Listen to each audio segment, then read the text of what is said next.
मनुष्य के व्यवहार के लिए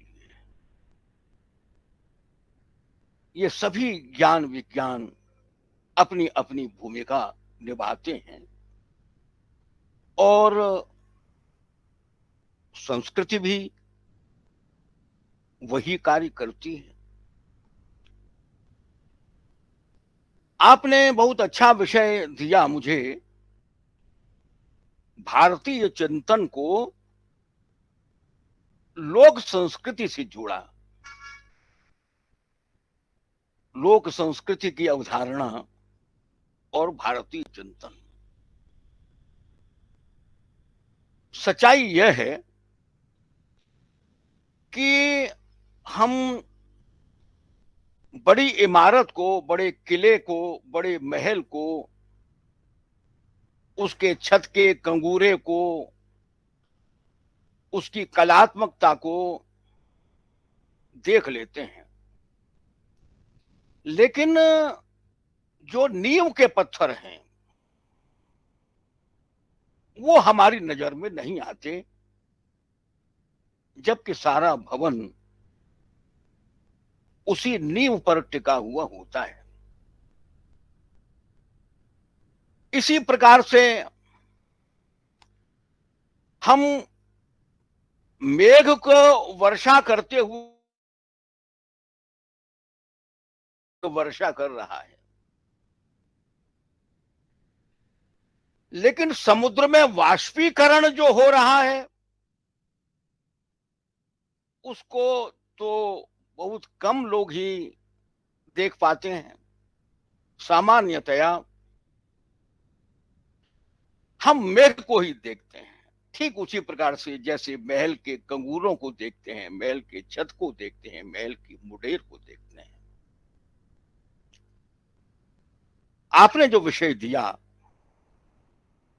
भारतीय चिंतन, लेकिन भारतीय चिंतन के साथ आपने लोक को जोड़ दिया, लोक जीवन और लोक संस्कृति को जोड़ा। महत्व की बात यही है। हम कहते हैं ताजमहल शाहजहां ने बनाया, क्या यह बात सच है या सरलीकरण किया गया है इस बात का? शाहजहां की निर्माण में क्या भूमिका है? क्या उसने पत्थर तोड़े थे? क्या उसने पत्थरों को चिकना किया था? उसने केवल आदेश दिया, उसने केवल संयोजन किया। ठीक इसी प्रकार से हम चिंतन को यदि देखें, हम विचार प्रणाली को हम देखें, तो विचार प्रणाली में जो लोक की भूमिका है वो भूमिका वैसी ही है जैसी भूमिका भाषा की रचना में होती है। कोई व्यक्ति ये नहीं कह सकता कि भाषा की रचना उसने की है। कोई वर्ग ये नहीं कह सकता कि भाषा की रचना उस वर्ग ने की है। भाषा की रचना जिस प्रकार से समष्टि जीवन की प्रक्रिया है, लोक जीवन की प्रक्रिया है, सामाजिक जीवन की प्रक्रिया है, उसमें सामान्य जन का महत्व कम नहीं है। जिस प्रकार से मैंने ताजमहल का उदाहरण दिया था, ताजमहल में उन सामान्य मिस्त्रियों का, उन शिल्पियों का, उन मजदूरों का, उन श्रमियों का जो योगदान है वो भले ही हमारी नजरों से ओझल हो, लेकिन वो वास्तविक है। इसी प्रकार से भाषा की रचना में सामान्य जन की भूमिका, समष्टि जन की भूमिका, सर्वजन की भूमिका और जीवन की निरंतरता, इन चारों तत्वों का महत्व है। जिस प्रकार से भाषा की रचना होती है, ठीक उसी प्रकार से संस्कृति की भी रचना होती है। और संस्कृति की भी रचना किसी एक वर्ग की नहीं होती, किसी एक व्यक्ति के द्वारा नहीं होती, वह भी समष्टि के द्वारा ही होती। जैसा कि मैंने निवेदन किया था कि सभी ज्ञान विज्ञान मनुष्य की परिक्रमा कर रहे हैं, सभी ज्ञान विज्ञान मनुष्य के लिए ही है, संस्कृति भी मनुष्य के लिए है और मनुष्य की समष्टि के लिए है। यदि मनुष्य अकेला ही होता तो उसे न भाषा की जरूरत होती और न संस्कृति की जरूरत होती। उसे जरूरत इसलिए पड़ी कि वह समष्टि के परिवेश में रहता है, वो सभी के साथ रहता है, उसे अपनी वृत्तियों का, अपने गुणों का, अपनी गति का सामंजस्य करना ही होगा। यदि वह सामंजस्य नहीं करता तो समाज का विकास, समाज की रचना कठिन हो जाएगी। तो समाज में रहने के लिए, समष्टि के परिवेश में रहने के लिए अपनी गतियों, अपनी मूल प्रवृत्तियों का सामंजस्य करने के लिए, समायोजन करने के लिए प्रकृति के साथ भी और दूसरे मनुष्यों के साथ भी समायोजन करने के लिए वो सभ्यता और संस्कृति का विकास करता है।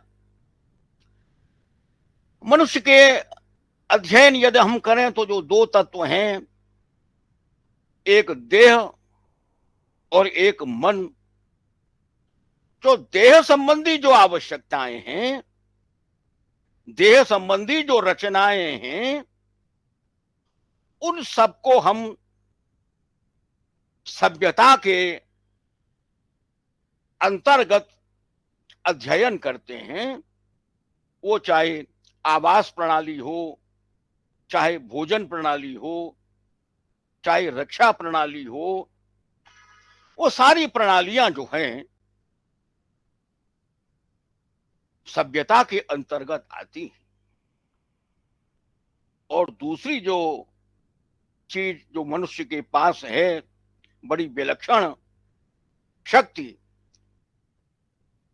बड़ी विलक्षण ऊर्जा, वो है उसका मन। तो उस मन के समायोजन के लिए, मन की वृत्तियों के विकास के लिए, एक मन का समस्त मन के साथ समायोजन करने के लिए, मनुष्य के मन का प्रकृति से सामंजस्य करने के लिए वो संस्कृति का विकास करता है।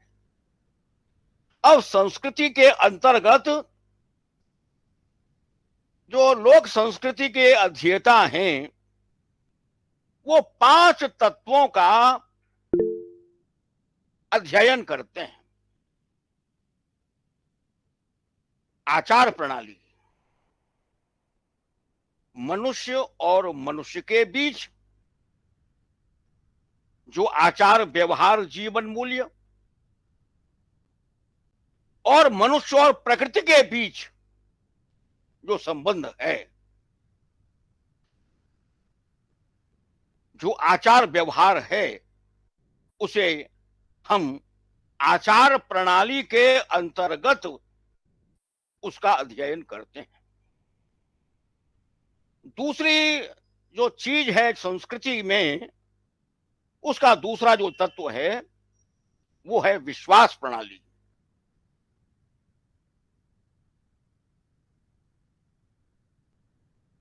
विश्वास उसके लिए अपरिहार्य है, आशा और विश्वास।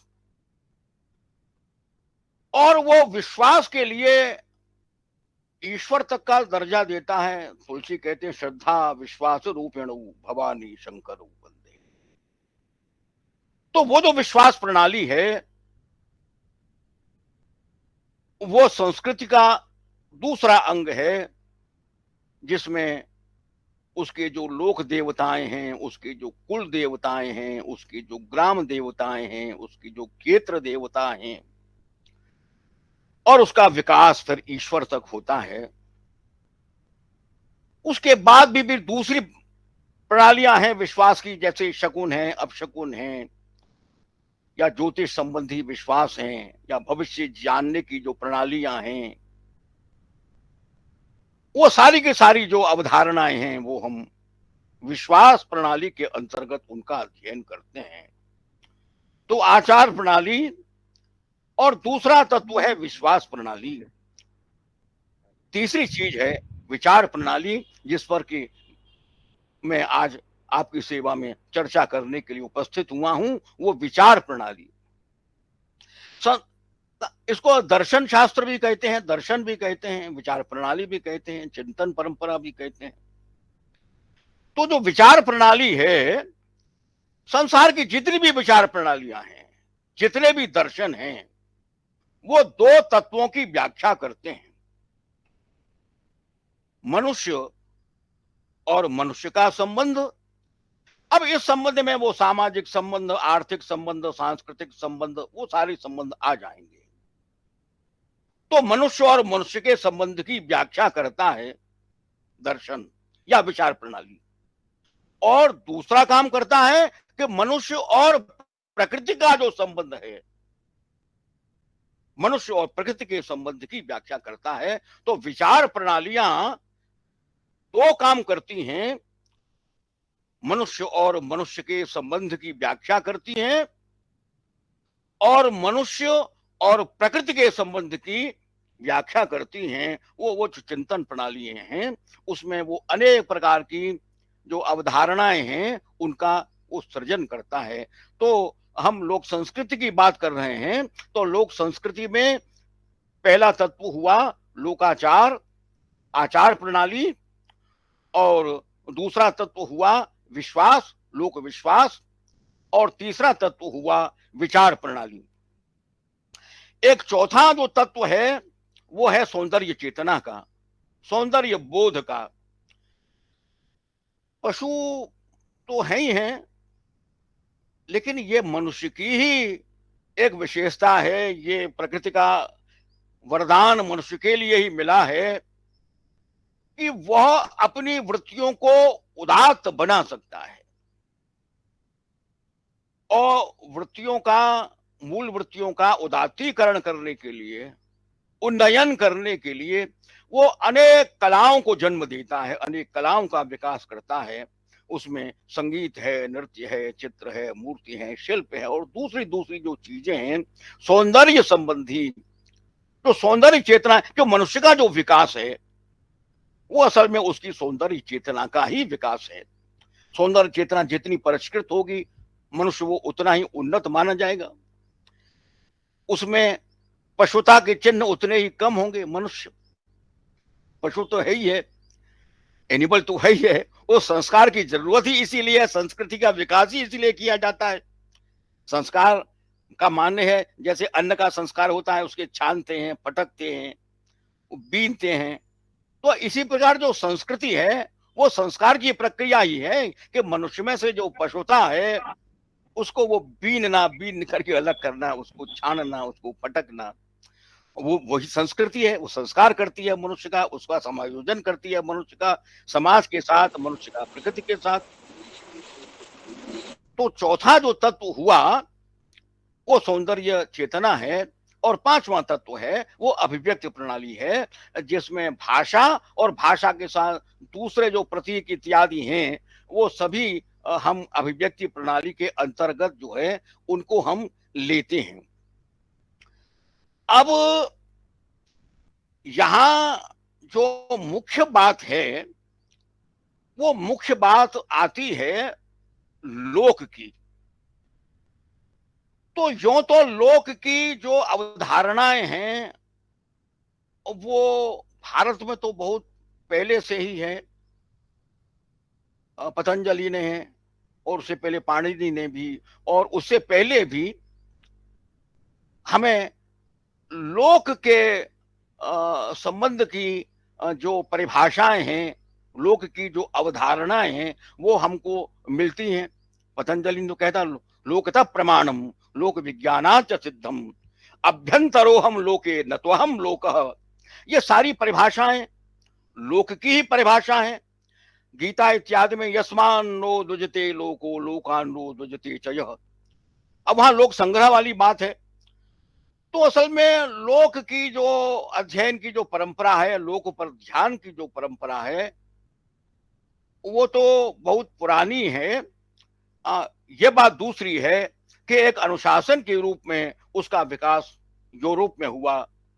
फ्रांस की फ्रांसीसी राज्य क्रांति के बाद विकास हुआ और एक एक एक फोकलोरिस्टिक्स, एक डिसिप्लिन के रूप में, एक अनुशासन के ज्ञान के अनुशासन के रूप में जो विकास हुआ, और वह विकास जो है वो यूरोप में, और यूरोप से फिर हमारे यहाँ आया। जब फोकलोर शब्द आया तो हमने फोकलोर शब्द के लिए लोकवार्ता शब्द गढ़ा, और उसके बाद में वो प्रक्रियाएं चल रही हैं। इन इनके विस्तार में मैं नहीं जा रहा, क्योंकि यहाँ जो मेरा जो मुख्य विषय है वो भारतीय चिंतन है, और चिंतन में जो लोक की जो भूमिका है उसको प्रकट करना, उसके प्रति ध्यान आकर्षण करना मेरा इस समय का जो संक्षेप में जो बातचीत करनी है, जो विमर्श करना है। तो यहाँ में केवल 4 तत्व जो है वो लोक के लक्षण के रूप में के 4 तत्व हैं। वो तत्व हैं सामान्य जन। सामान्य जन, सामान्य जन की जो परिभाषा थी वो एक बहुत बड़े कलाविद थे, कुमार स्वामी। कुमार स्वामी ने कहा the man in every man. प्रत्येक मनुष्य में जो मनुष्य बैठा हुआ है वो सामान्य मनुष्य है। वो जो सामान्य तत्व है, जैसे जल तत्व दूध में भी है, जल तत्व तेल में भी है, अब जल यहां सामान्य हो गया।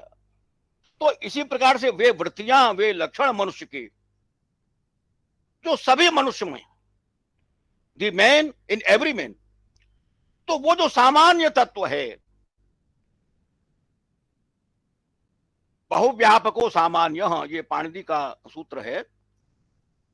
तो अब विशेष तो सब होते ही हैं, कोई ना कोई विशेषता तो होती है, वो बचा रह जाए, वो सामान्य लोक का एक लक्षण हुआ सामान्य जन।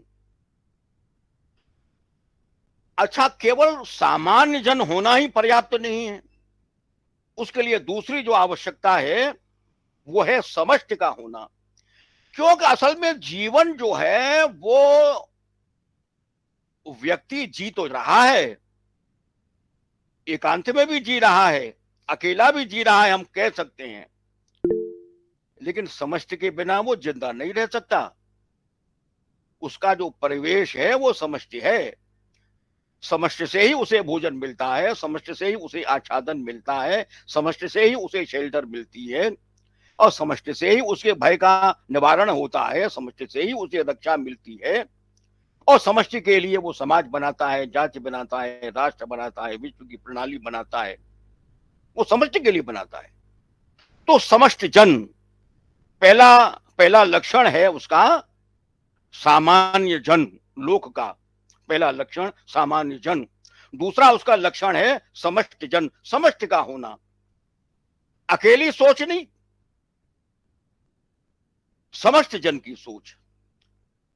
जैसे मैंने भाषा के संबंध में आपसे निवेदन किया था कि भाषा समस्त समस्त प्रक्रिया की रचना है, संस्कृति समस्त प्रक्रिया की रचना है। और तीसरी जो बात है वो भारत के मेधावियों ने, भारत के दार्शनिकों ने, भारत के चिंतकों ने तो बार बार कहा है, सर्व शब्द का प्रयोग किया है भारत के चिंतकों ने, सर्व शब्द का लोक के लिए। तो सर्व शब्द जो है, अब सर्व शब्द सापेक्ष है।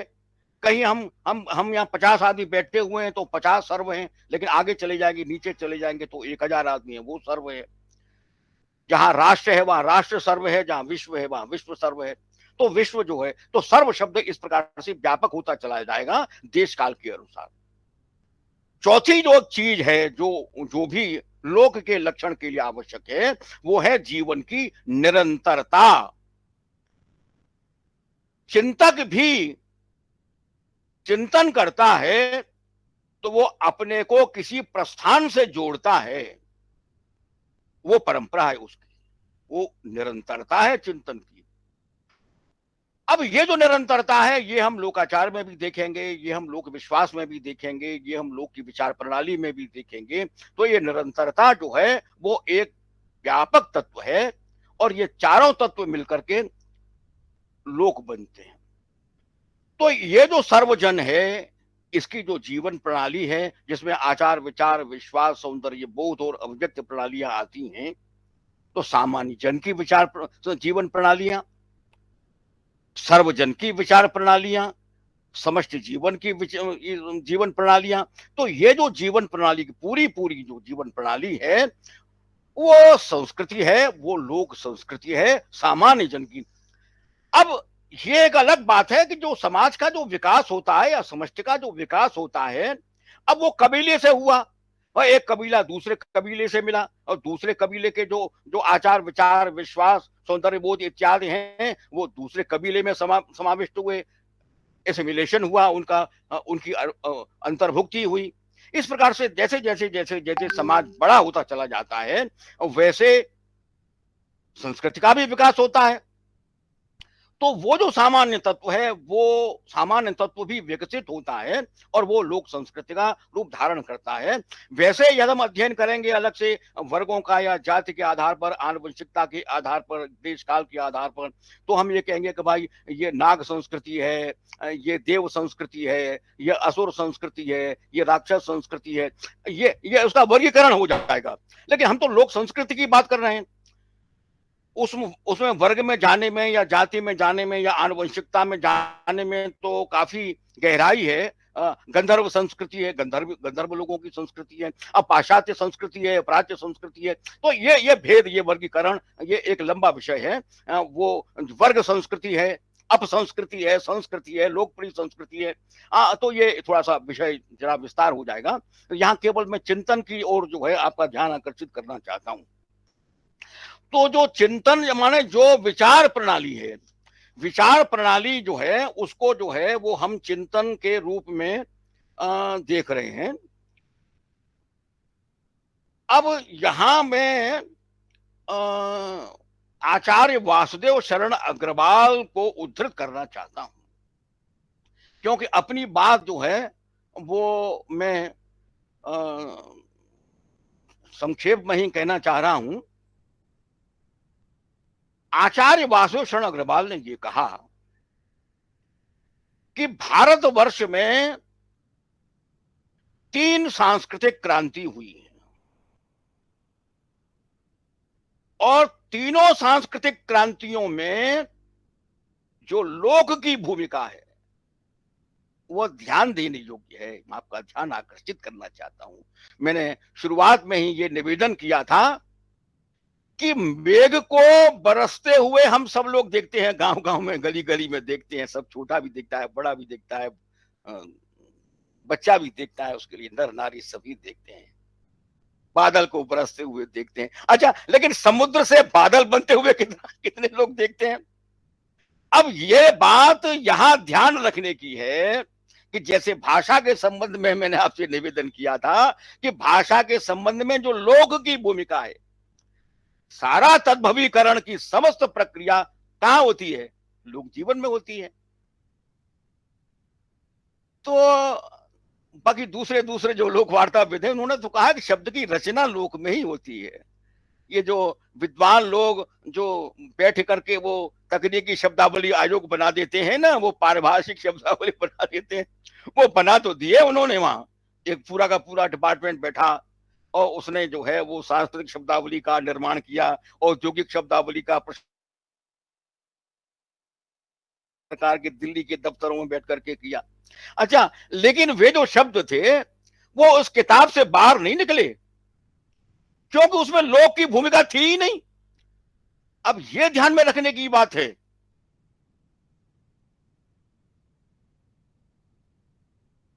और चिंतन की प्रणाली के संबंध में सोचना चाहते हैं, कहना चाहते हैं। हमें वो दिखता नहीं है, वाष्पीकरण नहीं दिखता है, समुद्र से बादल बनता हुआ नहीं दिखता है, केवल बादल बरसता हुआ दिखता है। बुलंद था, वो लोक की धरती पर था।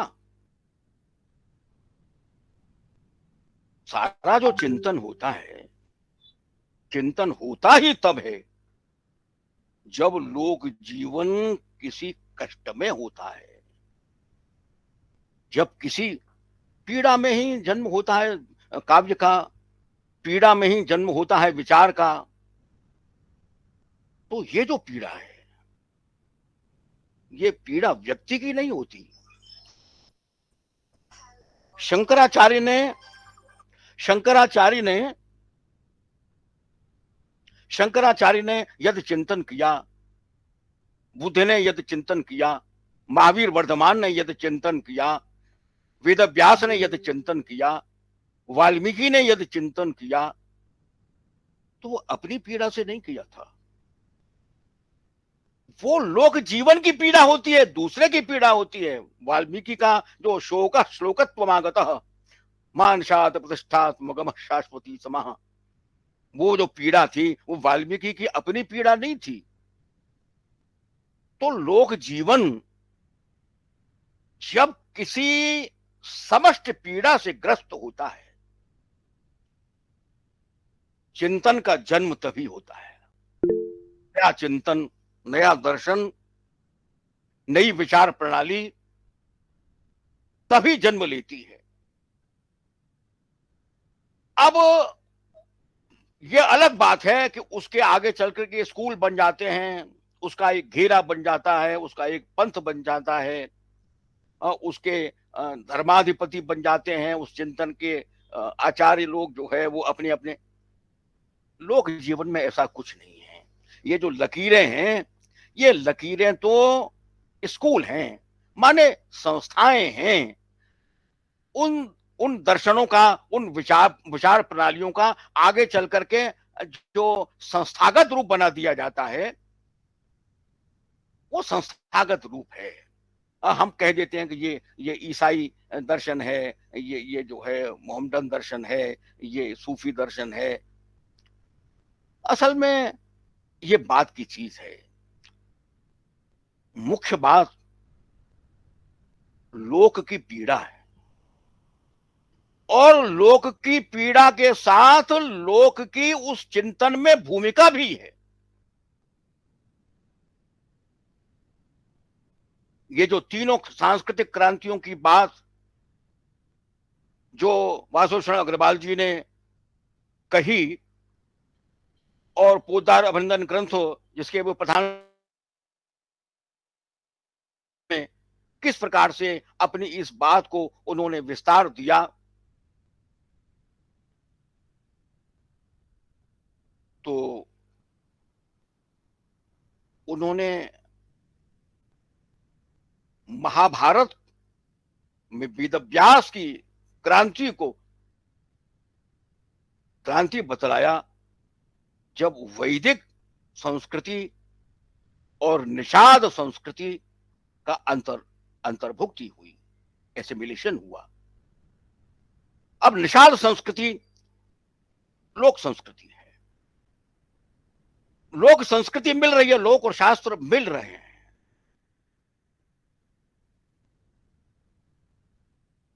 इसी प्रकार जब महायान और भागवत धर्म की परंपरा का समायोजन होता है, उनकी अंतर्भुक्ति होती है, उसको वे दूसरी सांस्कृतिक क्रांति बतलाते हैं। यहां भी हम देखेंगे लोक की भूमिका है। वो लोक की भूमिका है, वो अंतर नहीं करती कि ये वाराह है, ये बुद्ध है, ये कृष्ण है, ये राम है। नहीं, वो जब जब अवतार की अवधारणा आती है तो उसमें सारे के सारे जो विश्वास हैं वो अंतर्भुक्त हो जाते हैं। अवतार शब्द की हम परिभाषा धर्म के आधार पर एक दूसरे प्रकार से करते हैं, लेकिन संस्कृति के अध्येता के रूप में जब हम अवतार को देखते हैं तो वो बात फिर दूसरे प्रकार से कही जाती है। अवतार की वही भूमिका है जो अनुवाद की होती है। एक भाषा का साहित्य दूसरी भाषा में आता है तो उसे हम अनुवाद कहते हैं। ठीक इसी प्रकार से जब एक सांस्कृतिक तत्व, जब एक विश्वास, जब एक आचार, जब एक सौंदर्य बोध, जब एक पूरी पूरी विचार प्रणाली दूसरी संस्कृति में उतरती है तब हम उसको अवतार कहते हैं। तो इस अवतार की व्यापकता को देखिएगा कि वो जो हर शब्द है वो हर शब्द अमृतसर के हरविंदर तक पहुंच गया है। तिरुपति में भी हरि है, निर्गुणिया में भी हरि है, सगुण में भी हरि है। अब ये जो हर शब्द इतना व्यापक हुआ कि किसी ने भेद नहीं किया उसको, ये पराया शब्द है ऐसा नहीं मानना। सभी ने उसको अपने के रूप में स्वीकार कर लिया। विष्णु का अर्थ ही विराट है, जो सब में समा जाए और सब जिसमें समा जाए। विष्णु शब्द का जो अर्थ जो विराट है कि सभी समा जाए उस व्यापक तत्व में, उस विराट तत्व में, वो विष्णु तत्व है। सब विष्णु तत्व में समा जाए और वह विराट तत्व, वह विष्णु तत्व सब में समा जाए। तो जो सब में समा जाए और सबको समाहित कर ले वो विष्णु है। और ये जो महायान और भागवत धर्म का जो समायोजन हुआ, भागवत धर्म और महायान की जो अंतर्भुक्ति हुई, उसमें ऋषभदेव भी अवतार आए जो श्रमण परंपरा में, जैन परंपरा में, और बुद्ध भी अवतार आए। अब ये सारी की सारी ये जो लोक संस्कृति की प्रक्रिया है, सबको मिलाने की प्रक्रिया है, सबके साथ की जो प्रक्रिया है। और वासुदेव अग्रवाल के शब्दों में जो तीसरी सांस्कृतिक क्रांति है वो भक्ति आंदोलन है। तीसरी सांस्कृतिक क्रांति भक्ति आंदोलन है। अब आप यहां भी देखिएगा कि किस प्रकार से लोक संस्कृति, लोक की भूमिका चिंतन में काम कर रही है। यो तो आप यदि उसके वैसे विभाजन करें, निर्गुण और सगुण के रूप में करें, या सूफी और ज्ञानाश्रय के रूप में करें, या राम भक्ति और कृष्ण भक्ति के रूप में यदि आप उसका विश्लेषण करें, देखें वहां, तो आप ये देखिएगा कबीर की भूमिका लोक की भूमिका है, लोक की धरती पर है। लोक का चिंतन कबीर के, असल में वो जो महापुरुष जो होता है, जिसकी वाणी में लोक बोलता है, वो अपने अहं का उदात्तीकरण कर लेता है। वह सर्वजन चेतना से अभिभूत हो जाता है। जब वो बोलता है तो दूसरे लोग कहते हैं ये तो मेरी ही बात कह रहा है, ये तो मेरी ही बात बोल रहा है, ये तो मेरे मन की बात थी। तो यह तो लोग ये समझने लगे, अच्छा लोग जो है अपनाता भी उसे ही है। जिसने लोक की पीड़ा को नहीं जाना, लोग उसकी ओर आंख उठा करके भी नहीं देखता, उसके लिए वो साहित्य कौड़ी बराबर है। लोक के लिए जिसमें लोक के मन की वाणी है, लोक मानस की वाणी है, लोक मानस का स्वर है, लोक जीवन की पीड़ा है। तो आप कबीर को देखें या सूफी संतों को देखें, या मैंने कलंदर साहब पर काम किया है पानीपत में। कलंदर साहब के साहित्य को जब मैं पढ़ता हूं तो देखता हूं कि यह समष्टि का दर्द है जो कलंदर के, वो अली शाह कलंदर की वाणी में बोल रहा है। अब अब हम देखते हैं, थोड़ा सा भक्ति आंदोलन की तरफ आते हैं, और भक्ति आंदोलन की जो भूमिका है वो इससे पहले शुरुआत हो जाती है भागवत धर्म।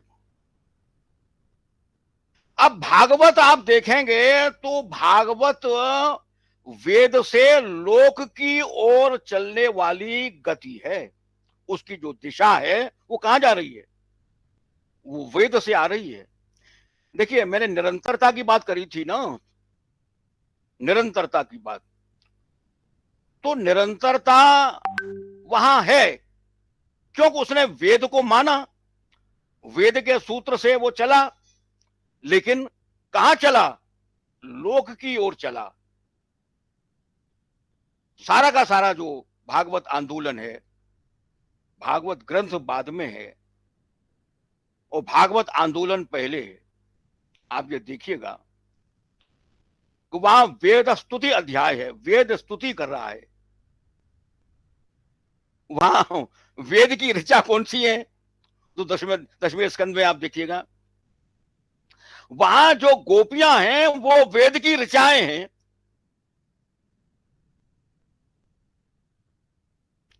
तो आप ये देखिएगा कि उसकी जो गति है वो वेद से लोक की ओर चल रही है। इंद्र, इंद्र लोक का, वेद का देवता है। इंद्र, इंद्र वेद का देवता है। अब उस इंद्र की बेचारे की क्या गति भागवत में बनी है, यह कहने की आवश्यकता नहीं है। अब केवल इंद्र की बात नहीं है, आप एक एक करके देखिएगा। ब्रह्मा की क्या गति है 10वें स्कंद में, ब्रह्मा भूल गया अपने को, उसने कृष्ण के बछड़े चुरा लिए, ब्रह्मा की तो यह गति बन गई। कुबेर की यह गति बनी कि उसके जो दोनों यमलार्जुन हैं उनका उद्धार श्री कृष्ण के उखल से होता है। वरुण, वहां नंद बाबा जो है वो सरस्वती नदी में स्नान करते हैं, जब महाविद्या की, जब अंबिकावन जाते हैं तो वहां वरुण की वो गति बन गई। माने यह है कि जो वैदिक देवताएं हैं वो वैदिक देवता भागवत में परास्त हैं। इसलिए वल्लभाचार्य ने श्री कृष्ण को देव दमन कहा। देव दमन, देखिए दानव दलन और दुष्ट दमन ये तो बहुत प्रचलित शब्द है, लेकिन वल्लभाचार्य जी ने देव दमन कहा कृष्ण के लिए, क्योंकि जो देवता है वो वैदिक है। तो सब बात वहां क्या है कि देखिए, अब शास्त्र का चिंतन है। ये जो प्रक्रिया है, मैं यहां एक थोड़ी सी बात स्पष्ट कर दूं, हालांकि मेरा समय हो रहा है, कि लोक और शास्त्र, लोक और शास्त्र का जो संबंध है वो वही संबंध है जो मेघ और समुद्र का होता है। ये ठीक है कि मेघ का जो जल है वो निर्मल जल है, वो अमृतोपम मीठा जल है, समुद्र का जल खारी है, लेकिन है वो समुद्र का जल। समुद्र का जो संबंध है वही संबंध लोक और शास्त्र का है, और लोक और शास्त्र की निरंतर प्रक्रिया से संस्कृति का जन्म होता है, नए चिंतन का जन्म होता है। एक चीज जब शास्त्रीय बन जाती है, एक वर्ग में कैद हो जाती है, तब बात आगे बढ़ती है। अब ब्रह्म की वह गति हुई, ब्रह्म सिकुड़ गया, तब लोक ने जो ब्रह्म की व्याख्या की भक्ति आंदोलन में आकर के, उस पर मैं आपको एक सभैया आपको याद है, ब्रह्म में ढूंढियो पुराणन गानन, वेद ऋचा सुनि चौग निचायन, देखो सुनियो कबहू न किते, वो कैसो स्वरूप ओ कैसो सुभायन, टेरत हेरत हार प्रियो, रस खान बतायो न लोग में बैठो पलोटत राधिका पायन। कौन? ब्रह्म। वो जो ब्रह्म था वेदांत का, वो ब्रह्म भक्ति आंदोलन में आकर के, अब ये किसकी भूमिका है? ये लोक की भूमिका है। शास्त्र ने पुरुषार्थ चतुष्टय की स्थापना की और धर्म अर्थ काम मोक्ष, मोक्ष की बात करी। लेकिन जब भक्ति आंदोलन में आए तो मुक्ति कहती है, मुक्त कहे गोपाल सो मेरी मुक्ति बताए।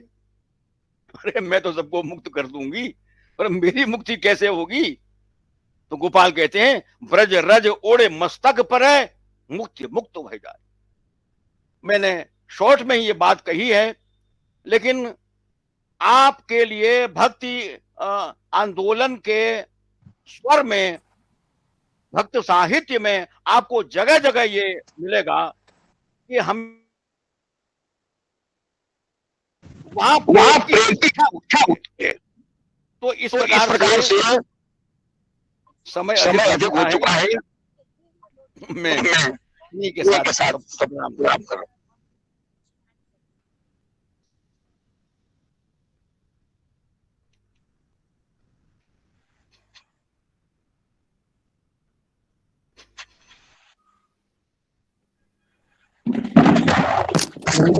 धन्यवाद सर। आपने पूरी भारतीय संस्कृति और विरासत के संस्कृत को विवरण प्रस्तुत किया। आवाज आ रही है? सर कुछ कहना चाहते हैं? Okay okay. मेरी आवाज आ रही है? नहीं आ रही?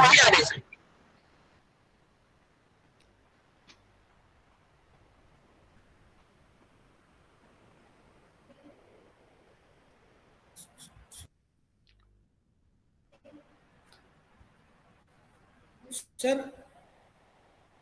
चतुर्वेदी सर, मेरी आवाज आ रही है? हेलो। हाँ सर। हेलो सर, आवाज आ रही है? हाँ जी, आ रही है, आ रही है। अब किसी की कोई जिज्ञासा हो तो साझा करें।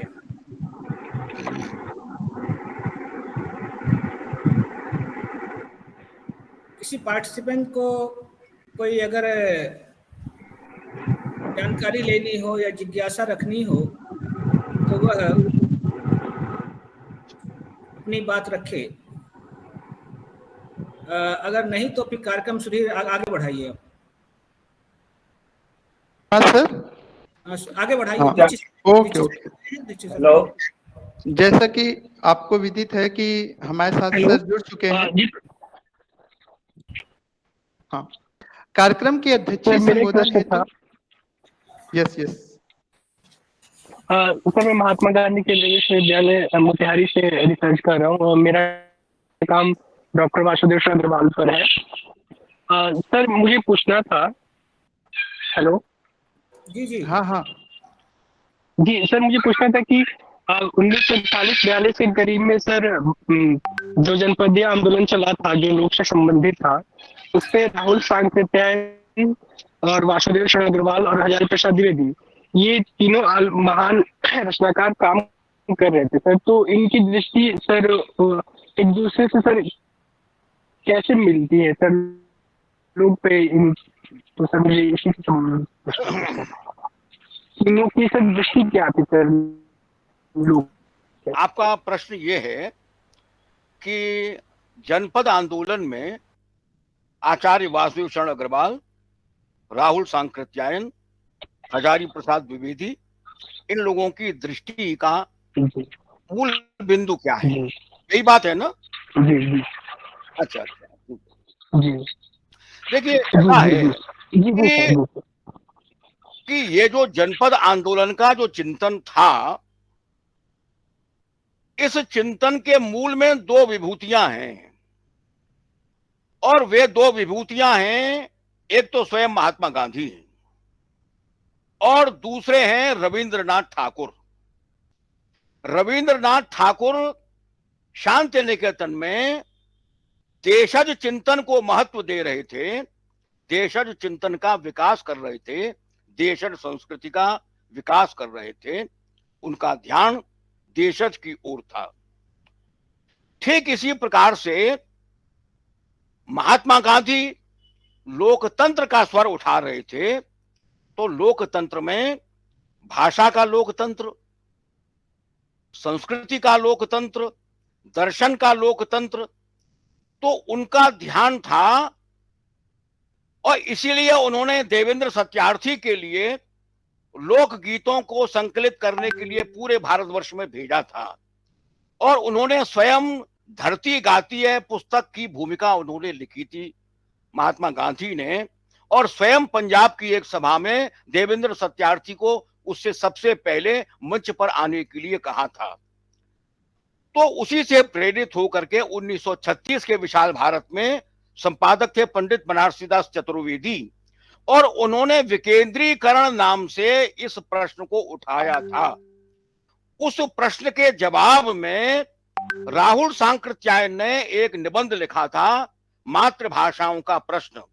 मातृभाषाओं का जो प्रश्न था, और इसी के साथ गंगा के पुरातत्व अंक में सन 1933 में राहुल सांकृत्यायन ने ध्यान आकर्षित किया था लोगों का ज्ञान की मौखिक परंपरा की ओर, वाचिक परंपरा की ओर। उस समय तक जनपद शब्द नहीं आया था। जब जनपद अंक निकला, मधुकर का जनपद विशेषांक निकला, उससे पहले आचार्य वासुदेव अग्रवाल का विमर्श हुआ बनारसी दास चतुर्वेदी से, और ये जो विमर्श है, ये विमर्श छप चुका है। इसी प्रकार से ये बनारसी दास चतुर्वेदी के पत्र और वासुदेव अग्रवाल के पत्र, और तीसरे जो पत्र हैं वो इंदिरा गांधी राष्ट्रीय कला केंद्र से हजारी प्रसाद द्विवेदी जी के पत्र, वो भी छप चुके हैं। तो अब इन तीनों की पत्र श्रृंखला को आप यदि पढ़ेंगे तो आप ये देखेंगे इन तीनों के बीच में एक विमर्श हो रहा है। राहुल सांकृत्यायन जी ने बार बार ये बात उठाई थी कि हम हिंदी को केवल पर निश्चित भाषा तक सीमित क्यों करें, और उन्होंने ये बात कही थी कि जो भोजपुरी है, जो बुंदेली है, जो ब्रज है, जो हरियाणवी है, वो सारी भी हिंदी की लोक भाषाएं हैं।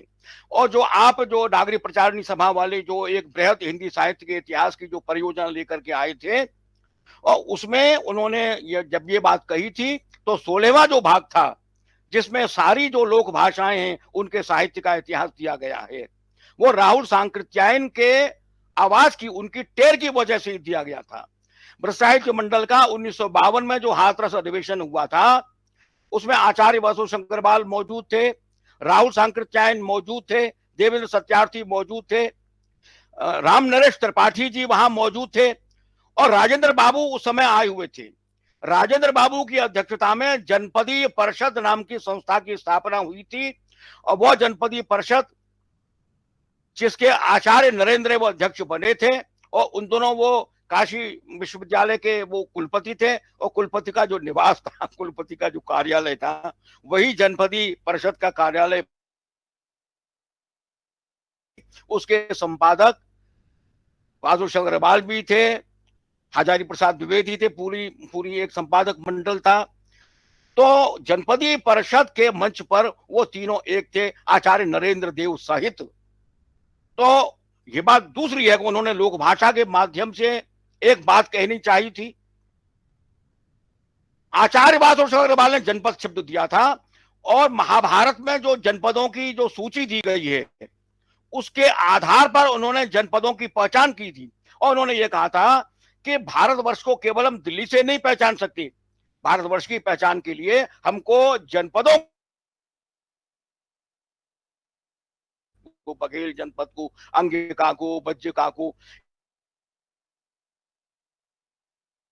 पर जनपद आंदोलन बहुत आगे बढ़ा था।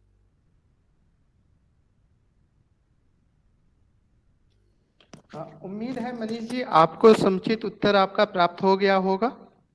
जी जी जी सर, जी सर, बहुत बहुत धन्यवाद सर। हाँ, आदरणीय, बहुत शानदार यदि अभिव्यक्ति, किसी बहुत की शानदार अभिव्यक्ति आदरणीय, बहुत ज्ञानवर्धक व्याख्यान। अगर अन्य किसी की और कोई जिज्ञासा हो तो रख सकता है। और अपने अगर कोई कुछ प्रश्न करना चाहता तो अपने हैंड्स कर दीजिए। शिवम तिवारी आए थे कुछ कहने के लिए, अगर कोई जिज्ञासा हो तो पूछिए शिवम तिवारी जी।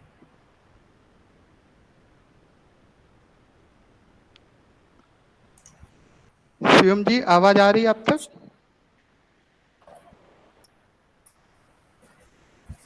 हेलो। हाँ हाँ सर, किसी की और कोई जिज्ञासा है? सत्य प्रकाश तिवारी सर कुछ पूछना चाह रहे हैं। सत्य प्रकाश तिवारी सर। सर, एक छोटी सी जिज्ञासा है कि जरा और विस्तृत रूप से उसको पढ़ने के लिए यह जिज्ञासा है कि सर ने अपने वक्तव्य इसका संदर्भ केवल बता, यदि पता चलता कहाँ है उसको और थोड़ा विस्तार से मैं पढ़ना चाहूंगा। इसके लिए मैं फुर्सत में उसे नहीं पढ़ूंगा। नहीं नहीं, वो श्रीनाथ जी के लिए देवदमन शब्द का प्रयोग है ना। किसके लिए? श्रीनाथ जी के लिए। श्रीनाथ जो उनके आराध्य विग्रह थे ना, गतिपुरा में अच्छा जिनकी स्थापना हुई थी। वो अच्छा, श्रीनाथ जी के लिए ये संदर्भ केवल बता सकते हैं सर उसको? मैं पहले जतिपुरा में, ये वार्ताओं में है। अच्छा, वार्ताओं में। अच्छा अच्छा, ठीक सर, ठीक है। और किसी की कोई जिज्ञासा?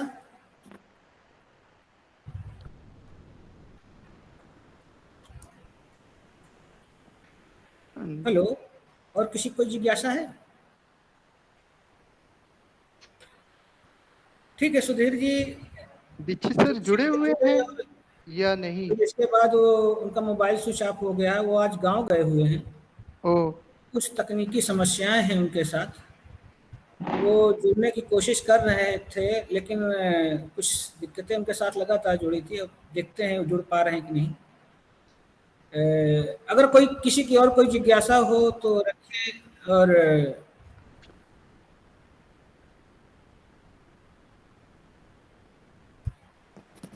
कोई एक बार जिज्ञासा, प्रश्न या विचार आप साझा कर सकते हैं मंच के माध्यम से। हेलो गुरु जी, प्रणाम। जसवीर गुरु सिंह। हाँ गुरु जी, मेरा एक सवाल है। जो हमारी लोक संस्कृति थी, जैसे सांग, वो तो कहीं ना कहीं विलुप्त हो गए हैं। उनके विषय में आपके क्या विचार हैं? देखिए, ये लोकमंच की एक विधा है सांग, ठीक है ना। तो आप ये देखेंगे कि जो भरत का जो नाट्य शास्त्र है, उसमें भी उस जमाने के जो लोकमंच थे, उनको विभिन्न नाम दिए हैं उन्होंने, उनकी परिभाषाएं भी की हैं। तो लोकमंच की एक परंपरा है,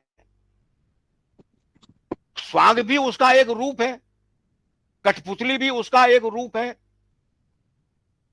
और ये जो लोकमंच के ये जो रूप हैं, ये अलग अलग जनपदों में अलग अलग नाम और रूप से हैं।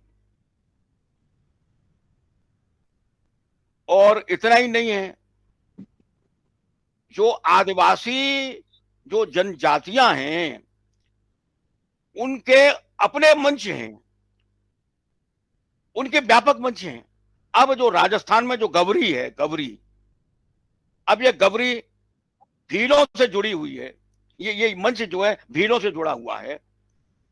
तो देखिए, ऐसा है कि विकास या परिवर्तन, आप उसे परिवर्तन कह लीजिएगा अथवा विकास कह लीजिएगा, तो ये परिवर्तन तो एक प्रक्रिया है। तो परिवर्तन तो होंगे। सांग में भी परिवर्तन हुआ, सांग मैंने भी देखा था, लेकिन सांग जो मैंने अपनी किशोरावस्था में देखा, और वो बाद में जब मैंने देखा तो उसमें परिवर्तन आ चुका था। अब इसी प्रकार से जो रामलीला है, अब रामलीला में निरंतर परिवर्तन हो रहा है, रासलीला में निरंतर परिवर्तन हो रहा है। ये रामलीला और रासलीला ये भी लोकमंच हैं। तो अब जैसे यात्रा है, जो बंगाल की जो यात्रा है, अब यात्रा वो नहीं है। तो बात ये है कि समष्टि स्वयं ही अपने लिए किसी आ, मंच की पैदाइश कर लेता है, मंच को जन्म दे देता है। अब ये विकास तो उसके लिए होगा। अब चूंकि फिल्म एक इतना व्यापक और इतना प्रभावशाली मंच है, जिसमें सारे जो छोटे छोटे मंच हैं वो उसमें समाहित हो गए हैं। ये बात दूसरी है कि वो जो फिल्म वाला जो मंच है वो लोक का मंच नहीं है, वो लोकप्रिय मंच है। लोकप्रिय तो है, लोक मंच नहीं है, लोक का नहीं है, क्योंकि उसमें लोक की भूमिका नहीं है। लोक की भूमिका वहां केवल दर्शक की भूमिका आ गई है। तो इस प्रकार से ये जो परिवर्तन है ये लोक में जो वो हो रहे हैं कि अब आप ये देखिएगा कि लोक नृत्य हैं। अब लोक नृत्य का ये क्या करते हैं कि जो 26 जनवरी की जो परेड होती है गणतंत्र दिवस की, वहां उसका प्रदर्शन करते हैं। अब सच्चाई ये है कि वो लोक मंच रह नहीं जाता। जहां दर्शक एक अलग भूमिका में हैं और जो अभिनय करने वाले या जो कलाकार हैं वो दूसरी भूमिका में हैं, वो दृश्य और दर्शक का जो भेद हो गया। क्योंकि लोक मंच में तो सभी दर्शक हो जाते हैं और सभी दृश्य बन जाते हैं। तो अब इस प्रकार का जो एक डिब्बा बंद कल्चर जो बनाई जा रही है, जो लोकप्रिय संस्कृति का जिसका हम विकास कर रहे हैं, जिसमें बाजार जिसमें आ रहा है, बाजार अपना हस्तक्षेप कर रहा है। अब जैसे गुजरात का जो गरबा है या पंजाब का जो भांगड़ा है, आप देख लीजिएगा उसमें टिकट लग रही हैं, उसमें पैसा लिया जाता है, उसमें टिकट से प्रवेश उसमें होता है। तो अब इस प्रकार से सांग का भी जो है वो विकार ग्रस्त हुआ है। लेकिन हमें इसमें घबराने की इसलिए बात नहीं है कि जहां समष्टि है वहां समष्टि अपने लिए मंच खड़ा कर देती है। धन्यवाद गुरुजी, बहुत बहुत धन्यवाद गुरुजी। नीतू वर्मा जी हैंड। हाँ हेलो। हाँ जी, अपनी बात करें। हाँ सर प्रणाम। हेलो। हाँ सर, हेलो? मेरी आवाज आप तक पहुंच रही है? हाँ जी, आ रही है। सर मेरी एक जिज्ञासा है, जैसे लोक साहित्य है उसमें भी जनजीवन का प्रतिबिंब होता है और जो सामान्य साहित्य होता है उसमें भी जनजीवन को प्रतिबिंबित किया जाता है, तो दोनों में मूलभूत अंतर क्या है? हाँ, ये तो बहुत बढ़िया बात है। ठीक बताओ। देखिए, लोक साहित्य क्या है? देखिए, लोक साहित्य की जो रचना है, एक तो वो मौखिक परंपरा में हो रही है, वाचिक परंपरा में उसकी रचना हो रही है, निरंतरता में उसकी रचना हो रही है, और जो एक बार गीत गा लिया या एक बार जो कहानी कह ली, जब दूसरे ने तीसरे से वो कहानी कही तो उसमें फिर परिवर्तन हो गया, उसमें कंटेंट भी बदल गया और अभिव्यक्ति की शैली भी बदल गई। ये जो निरंतरता जो परिवर्तन हो रहा है, तो लोक साहित्य लोक का कृतित्व है। माने वो एक व्यक्ति का कृतित्व नहीं है, वो समष्टि की रचना है, वो समूह की रचना है। और चूंकि वो वाचिक परंपरा में है, मौखिक परंपरा में है, इसलिए उसमें इतना अधिक बदलाव होता है। लेकिन एक बात जरूर है कि लोक की जो प्रत्यक्ष पीड़ा है, लोक की जो प्रत्यक्ष अभिव्यक्ति है, वह लोक साहित्य में पहले है। और दूसरा जो साहित्य है, परिनिष्ठित साहित्य जो है, अब परिनिष्ठित साहित्य कर देंगे।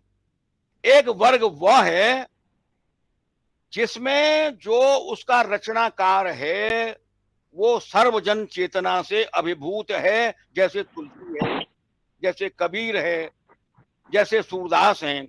माने इनको खबर नहीं है अपनी, ये अपनी व्यक्ति चेतना को भूल चुके हैं। और यहां तक भी है कि कबीर में किसी ने अपना पद लगा दिया, अपना शब्द लगा दिया, सूर में किसी ने अपना शब्द लगा दिया, तुलसी में किसी ने अपना चेपक जोड़ दिया। तो वो जो फोकलोरिक प्रोसेस है, वो जो समष्टि की जो प्रक्रिया है, जो समष्टि का जो कृतित्व है वो उसमें हावी है, वो उसमें प्रभावशाली है। अच्छा, दूसरी दूसरी जो प्रणिश्चित रचना है जिसमें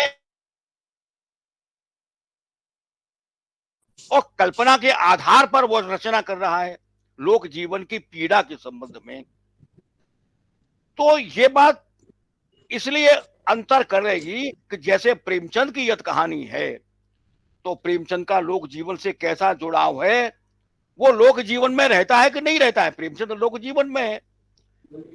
तो प्रेमचंद या और दूसरे जो ऐसे जो लेखक हैं जो लोक जीवन में रसे बसे हैं, और दूसरे जो लोग हैं वो लोक जीवन से बहुत दूर रह रहे हैं, तो उनके लोक जीवन में और सर्वजन चेतना से अभिभूत के लिखने में, इन तीनों में अंतर होगा।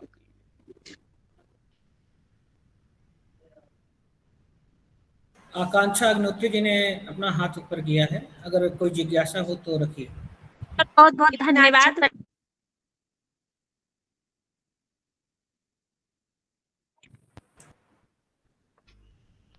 हेलो हेलो, आवाज आ रही है आपकी? अच्छा, आ रही है आवाज। जी सर, प्रणाम। नमस्ते सर, मेरा प्रश्न ये है कि जो साहित्य में लोक संस्कृत की बात कही गई है और जो इतिहास में लोक संस्कृत की बात कही गई है, दोनों में अंतर स्पष्ट करेंगे? नहीं, मैं अभी समझा नहीं आपका सवाल, जरा दोबारा कहिएगा। सर, जो साहित्य में लोक संस्कृत की बात कही गई है, जो साहित्य में साहित्यकारों में लोक संस्कृत की व्याख्या की है, और जो इतिहास में इतिहासकारों ने लोक संस्कृत की व्याख्या की है, क्या सर दोनों में अंतर है? अगर है तो सर क्या अंतर नहीं है? नहीं, आप मुझे थोड़ा सा उदाहरण देके बताइए, क्योंकि इतिहासकारों ने लोक संस्कृति की कौन सी, किसी इतिहासकार के संबंध में आप ये सवाल उठा रहे हैं? क्योंकि लोक संस्कृति की बात जो है वो अलग अलग लोगों ने अलग अलग नजरिए से करी है। अब ये जो सबाल्टर्न थ्योरी है, ये एक बिल्कुल नई बात कह रहे हैं, ये वहां लोक की परिभाषा ही उन्होंने बदल दी। तो इसलिए मुझे पहले समझना पड़ेगा कि आपका लक्ष्य कहाँ है। सर, जैसे आपने बोला कि वासुदेव शरण अग्रवाल जी ने एक मिनट, हाँ, भारतवर्ष में सांस्कृतिक क्रांति के 3 चरण बताए थे, है ना सर? आपने बोला तो सर इतिहासकारों ने तो इस तरह की सांस्कृतिक परिवर्तन के बारे में कोई भी व्याख्या ही नहीं की है। अरे अच्छा, देखिए बात ये है, आप मुझे उस इतिहासकार का नाम बताइएगा जिसने जनता के जीवन का इतिहास लिखा है। सर, ऐसा देखिए, राजाओं का, बादशाहों का, युद्धों का, संधियों का इतिहास तो बहुत से लोगों ने लिखा है ना, वो आपकी भी नजर में भी है और मेरी नजर में भी है, लेकिन आप उस आदमी का नाम बताइए जिसने जनता के जीवन का इतिहास लिखा है।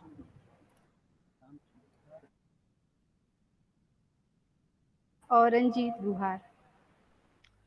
देखिए, यो जो है महायात्रा गाथा नाम से एक बड़ा ग्रंथ 2 खंडों में रांगे राघव ने भी लिखा है और राहुल सांकृत्यायन ने भी लिखा है ना, तो ये बात तो ठीक है, लेकिन वहां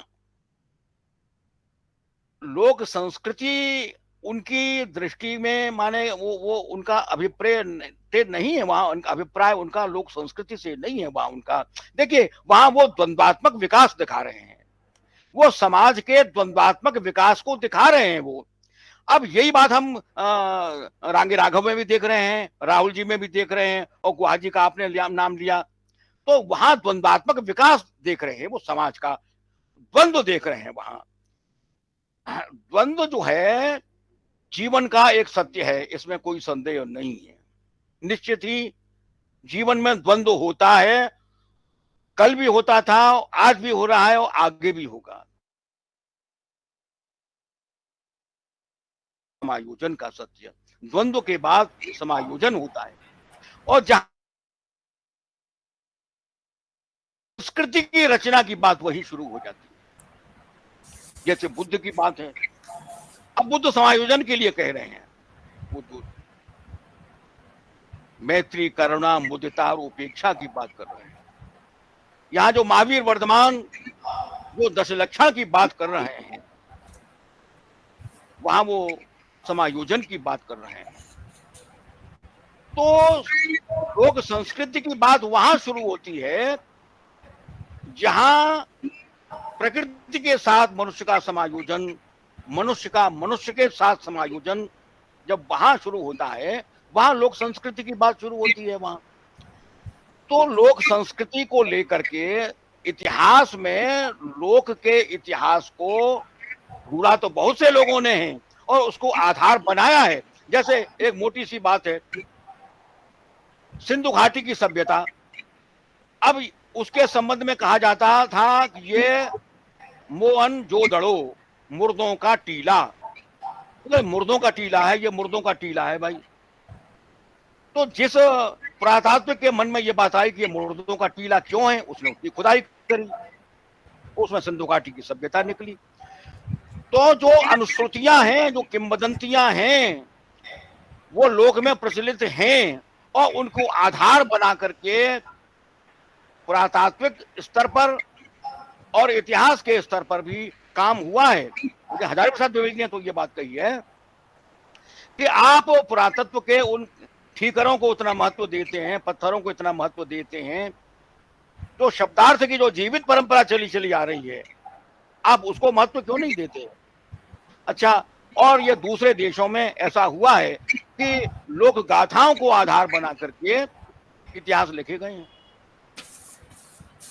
तो अभी वो जो इतिहास है, वो जो लोक वाला जो इतिहास है, वो अभी हमारी नजर में नहीं आया है। आपने जो दो उदाहरण दिए हैं, वो दोनों उदाहरण द्वंद्वात्मक समाज के द्वंद्वात्मक विकास के उदाहरण। जी सर, उम्मीद करते हैं आभासी पटल पर। हेलो, नमस्ते सर। हाँ हेलो, हाँ नमस्ते सर। सर वासुदेव शरण अग्रवाल ने जीवन को महासमुद्र कहा है। लोक जीवन, लोक जीवन जी, लोक जीवन को महासमुद्र कहा है। हाँ, लोक जीवन को महासमुद्र कहा है। और उन्होंने बताया है कि किसी भी मतलब लोक को समझने के लिए वहाँ की कला, वहाँ के नृत्य और वहाँ के गीतों को हमें समझने की आवश्यकता होती है। तो ये कैसे मतलब मान लें कि महासमुद्र है लोक? देखिए, आपका आशय थोड़ा सा जरा और स्पष्ट करें जरा। यहाँ थोड़ा सा जरा मैं समझना चाहता हूँ कि समुद्र वाली बात आपके मन में शंका क्यों पैदा कर रही है?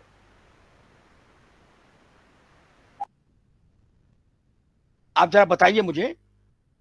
जी हाँ, जरा थोड़ा सा बताइए। नहीं सर, मैं श्याम परमार को भी पढ़ा हूँ, उन्होंने लोक के बारे में कुछ अलग तरीके से बताई, लेकिन इस समय ठीक से याद नहीं कर पा रहा हूँ श्याम परमार का कुछ भी। लेकिन इनका वासुदेव शरण अग्रवाल जी का ये मुझे ठीक से याद आ रहा है, ये कोटेशन कि उन्होंने लोक को जीवन का महासमुद्र कहा है। तो मैं ये नहीं समझ पाया कि महासमुद्र ही क्यों। देखिए आप, अच्छा ठीक है, ठीक, कोई बात नहीं, ठीक है। देखिए ऐसा है, श्याम परमार के शब्द भिन्न हो सकते हैं। जी सर। लेकिन श्याम परमार उसी परंपरा को लेकर के चल रहे हैं जिसका प्रतिपादन आचार्य वासुदेव शरण अग्रवाल ने किया है। नंबर एक बात। दूसरी बात यह है कि देखो, प्रश्न आपका बहुत अच्छा है। देखिए, जो जनपदी साहित्य है ना, जैसे हम कहते हैं कि हम लोक साहित्य का अध्ययन करने के लिए जा रहे हैं, ठीक है? तो लोक साहित्य का अध्ययन करने के लिए जब जाएंगे तो हम किसी न किसी एक जनपद में जाएंगे, चाहे मिथिला में जाएं, चाहे मालवा में जाएं, चाहे निमाड़ में जाएं, चाहे ब्रज में जाएं, चाहे बुंदेलखंड में जाएं, ठीक है ना? जी ठीक है ना? अच्छा, जी। अब जनपद में हम गए, अब जनपदी साहित्य को हमने इकट्ठा किया, गीत को, कहानी को, इसको, सारी चीजों को इकट्ठा किया। अब उसमें हम पढ़ेंगे क्या? हमें क्या देखना है? हमें उसमें लोक को देखना है। तो देखिए, वो जो जनपद है ना, जी वो लोक नहीं है। जी, ठीक है ना? देखिए, जैसे कि हम गंगा पर जाते हैं, गंगा स्नान करने के लिए जाते हैं, जी तो किसी न किसी घाट पे तो जाएंगे ही भाई। घाट पे जी उतरेंगे तभी गंगा के पास जाएंगे, गंगा में स्नान करेंगे। जी तो लोक पर जाने के लिए हमें जनपद में तो जाना ही होगा। जी जनपद घाट है, लोक धारा है। गंगोत्री से लेकर के जो समुद्र पर्यंत जो धारा बह रही है वो तो है लोक, जी सर। और जो जनपद है वो घाट है। अब आपका प्रश्न है कि लोक समुद्र क्यों है? तो जी देखिए, लोक जो आज है या लोक का जो साहित्य जो आज है, जी क्या आप समझते हैं वो वर्तमान की रचना है या उसमें केवल वर्तमान है?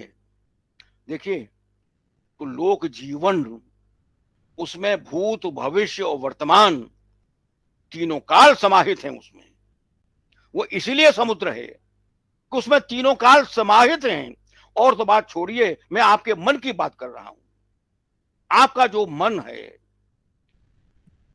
आपका जो मन का जो अवचेतन अंश है, उस अवचेतन को मनोवैज्ञानिकों ने बीते युगों का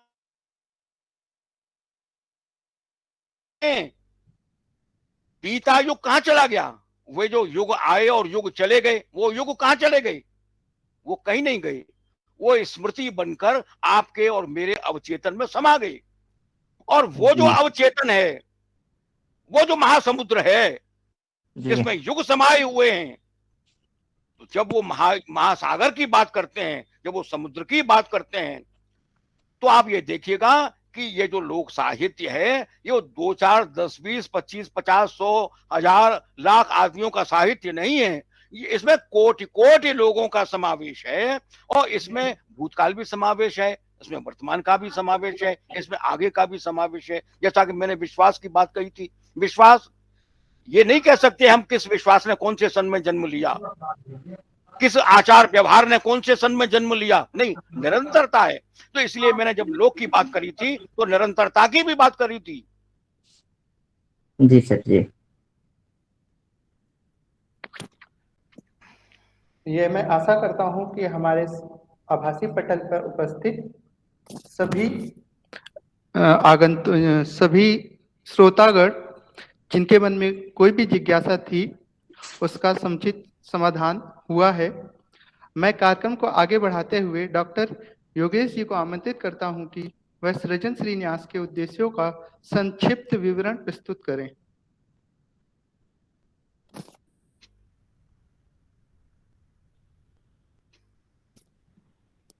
डॉक्टर योगेश जी हमारी आवाज सुन रहे हैं? यस। हाँ, सुन रहा हूँ। सादर नमस्कार।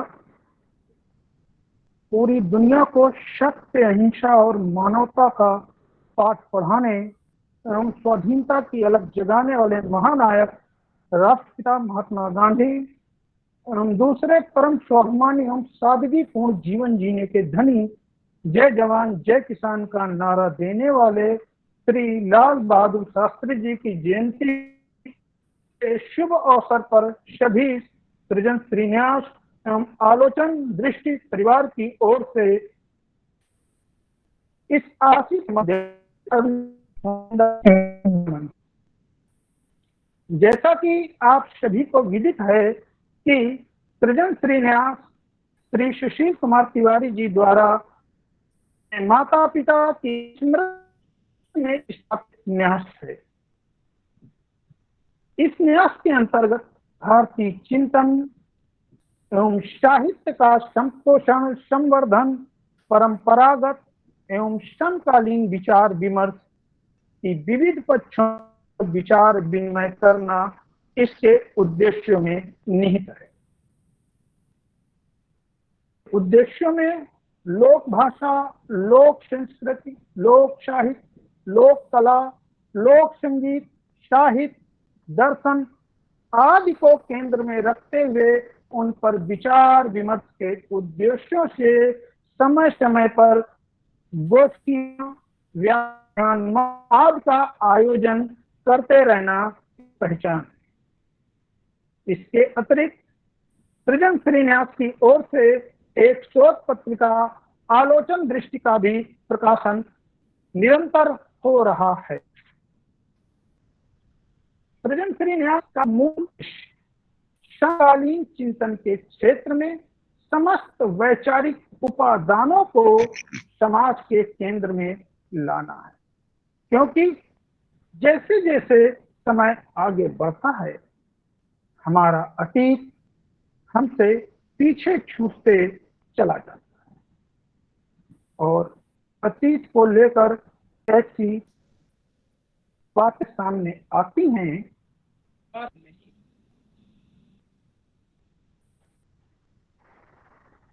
लेकिन एक लोक की प्रवाहमयता के साथ वो निरंतर जुटती घटती या समयानुसार बदलती चली जाती, तो उनके उस पक्ष को मूल्यांकित करने का दूसरा समकालीन चिंतन धारा को समकालीन स्थितियों परिस्थितियों से जोड़ते हुए मूल्यांकित करने का प्रयास सृजन श्री न्यास द्वारा होता है। जैसा कि आप सभी जानते हैं कि श्रीमती शिव दुलारी एवं श्री मोहनलाल तिवारी जी की स्मृति में स्थापित यह न्यास है। इन दोनों व्यक्तियों ने जियो जीवन जिया और जो जीवन वो जीना चाहते थे, दोनों में अंतर है। कई बार व्यक्ति परिवार और समाज को केंद्र में करता है तो सृजन की वो यात्रा पूरी नहीं कर पाता जो वह पूरी करना चाहता है। उनकी एक वैचारिकी थी किंतु समय के थपेड़ों के कारण पूर्ण नहीं कर पाए। उन्हीं को पूर्ण करने का प्रयास भी इस न्यास के माध्यम से होना है और आगे भी ऐसे विविध साहित्यिक कार्यक्रम होते रहेंगे। जैसे कि मुक्तिबोध ने लिखा है, जो कुछ है उससे बेहतर चाहिए, यानी बेहतर से बेहतर होने की प्रक्रिया का नाम ही मनुष्यता है और इसी मनुष्यता के सोपानों को विकसित करना सृजन श्री न्यास का ध्येय है, उसका परम लक्ष्य है। मैं कामायनी के एक पंक्ति को रखते हुए, जो कि इस न्यास का ध्येय वाक्य है, शक्ति के वैद्युत कण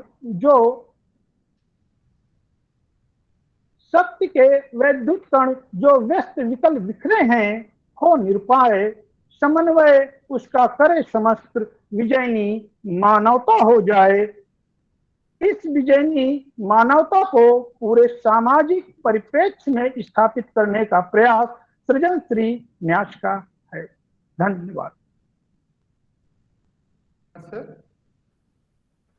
और कार्यक्रम के अंत में आभासी पटल पर उपस्थित हमारे अतिथियों, शिक्षकविद, श्रोतागण साथियों का आभार ज्ञापन हेतु मैं डॉक्टर मानस जी को आमंत्रित करता हूं। सभी को मेरा प्रणाम, नमस्कार। मैं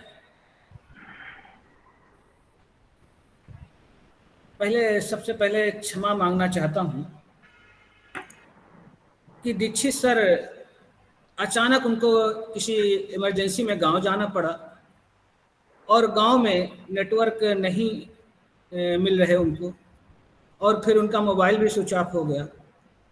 तो कार्यक्रम के जो अध्यक्षी उद्बोधन नहीं हो पाया, उसके लिए मैं सभी श्रोताओं से या जो आभासी मंच पटल पर जुड़े हैं उनसे सबसे पहले माफ़ी मांगना चाहता हूं। हालांकि जो प्रश्न हुए हैं वह उस अध्यक्षी उद्बोधन की जो वैचारिकी है उसको चतुर्वेदी सर ने बड़े विस्तार के साथ और बहुत सुगम तरीके से पूर्ण किया है।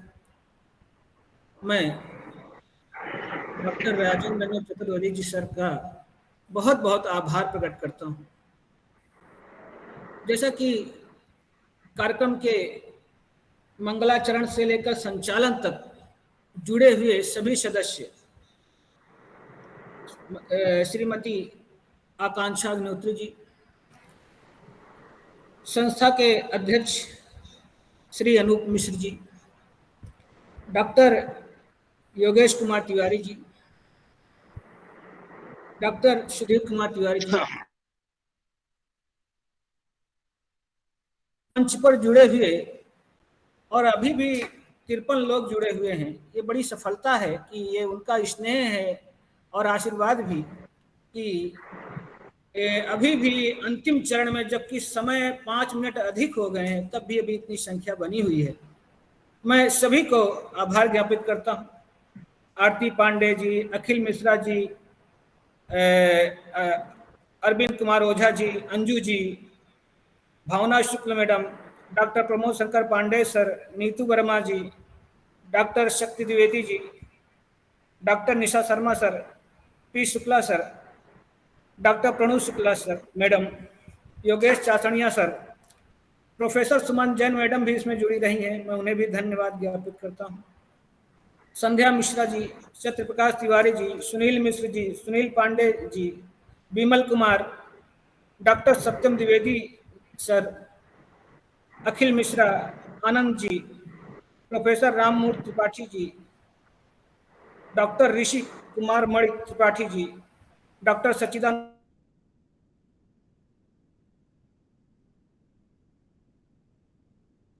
लक्ष्मी पाल जी का भी धन्यवाद ज्ञापित करता हूँ।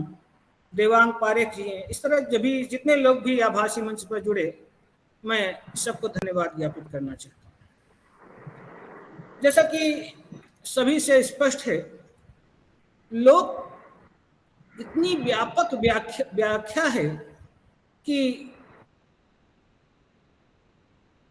उससे समेट पाना कठिन होता है। सर ने उसको ज्ञानात्मक समुद्र से तुलना की है, और जब ज्ञानात्मक समुद्र किसी चीज को कहा जाता है तो एक समुद्र में कि एक जहां पर हम होते हैं उतना ही देख पाते हैं। बड़ा अच्छा एक दृष्टांत है कि एक बार इलाहाबाद विश्वविद्यालय में राहुल सांकृत्यायन सर व्याख्यान दे रहे थे, और व्याख्यान देने में थोड़ी धार्मिक दृष्टि से एक विवादित बात आई, जिस पर इलाहाबाद विश्वविद्यालय के समस्त विद्यार्थी राहुल सांकृत्यायन के विरोध करने पर उतारू हो गए। उस कार्यक्रम की अध्यक्षता नेहरू जी कर रहे थे। नेहरू जी तुरंत मंच में आए, बोले ये जो बात सांकृत्यायन जी कह रहे हैं, अगर कोई दूसरा कह रहा होता तो मैं भी विरोध करता, लेकिन ये वो व्यक्ति बात कर रहा है जो ज्ञान के समुद्र में तैर रहा है। तो सभी जो इलाहाबाद के विद्यार्थी थे बोले तैर रहे हैं लेकिन किनारा नहीं पाएंगे। तब नेहरू जी ने जो उसका प्रत्युत्तर दिया था, वो कहा था किनारा वो लोग पाते हैं जो झरनों में, तालाबों में, नदियों में, ऐसी छोटी छोटी जगहों पर तैरते हैं, वो किनारा पा लेते हैं। लेकिन जो समुद्र में तैरता है वो तभी तक होता है जब तक वो तैरता है। तो जो भी बातें आज प्रोफेसर राजेंद्र रंजन चतुर्वेदी जी ने कही, वो निश्चित रूप से ज्ञान और लोक ज्ञान दोनों के समुद्र में तैरने वाले व्यक्तित्व की अभिव्यक्ति है। मैं उन्हें तहे दिल से प्रणाम करता हूँ, तहे दिल से आभार प्रकट करता हूँ। हम सभी कहीं ना कहीं उनसे बहुत लाभान्वित हुए हैं, और जिसने भी ध्यानपूर्वक ये व्याख्यान सुना है, लोक के प्रति उसकी जो धारणा रही थी और बन रही थी, उसमें जरूर आज परिवर्तन दिखलाई देगा। लोक की व्यापकता को वो आज समझने की उसे समझने की एक दृष्टि मिल जाएगी। मैं चतुर्वेदी सर का बहुत बहुत धन्यवाद देता हूँ। सृजन श्री न्यास का सचिव होने के नाते बहुत सी जिम्मेदारियां मेरी रही हैं, और मैं उन्हें निभाने की हर संभव ईमानदारी से निभाने की कोशिश करता हूँ। और उस ईमानदारी कोशिश में थोड़ी सी समस्याएं जरूर होती हैं, उन समस्याओं का सामना भी कर रहा हूँ। लेकिन आने वाले समय में यह पहला व्याख्यान है जो लोक को केंद्र में रख करके हुआ है। दूसरा व्याख्यान जल्दी ही मैं शास्त्र को केंद्र में रख करके आपके सामने उपस्थित होऊंगा। आपका पुनः आशीर्वाद मिलेगा। मैं इस कार्यक्रम में जुड़े हुए सभी लोगों का जो योगदान रहा, जिसे मैं आज पूरे कॉलेज के सिस्टम का प्रयोग कर रहा हूँ। इसलिए अपने कॉलेज के प्राचार्य श्री अल्पेश जोशी का भी मैं धन्यवाद ज्ञापित कर रहा हूँ कि उन्होंने सारी सुविधाएं हमको उपस्थित मुहैया कराई। इस तरह जो हमारे कॉलेज के भी कई लोग जुड़े रहे, मैं उनका भी धन्यवाद ज्ञापित करता हूँ। और अब लगभग हम समापन की ओर हैं और मैं चाहता हूँ कि राष्ट्रगान के माध्यम से हम कार्यक्रम का इतिश्री करें। अतः सभी से निवेदन है, अपने अपने वो माइक भी खोल सकते हैं और राष्ट्रगान के लिए हम बस 1 सेकंड में तैयार होते हैं। जन गण मन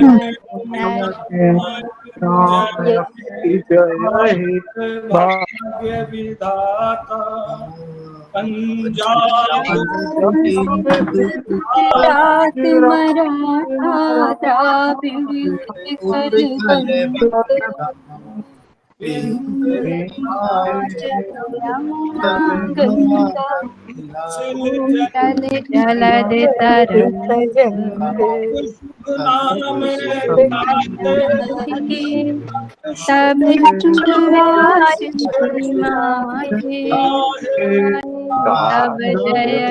जय गाथा जन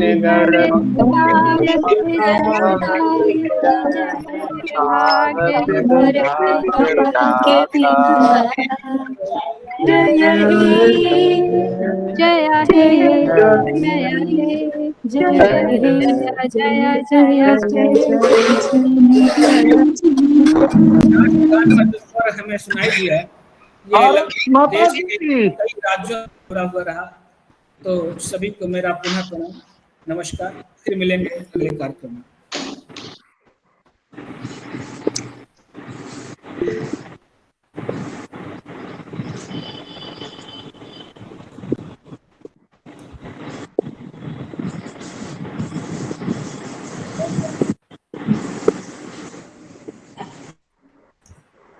सर मेरा पुनः बहुत बहुत प्रणाम आपका कि आपका आशीर्वाद मुझे बराबर मिलता रहा है और आज भी मिला।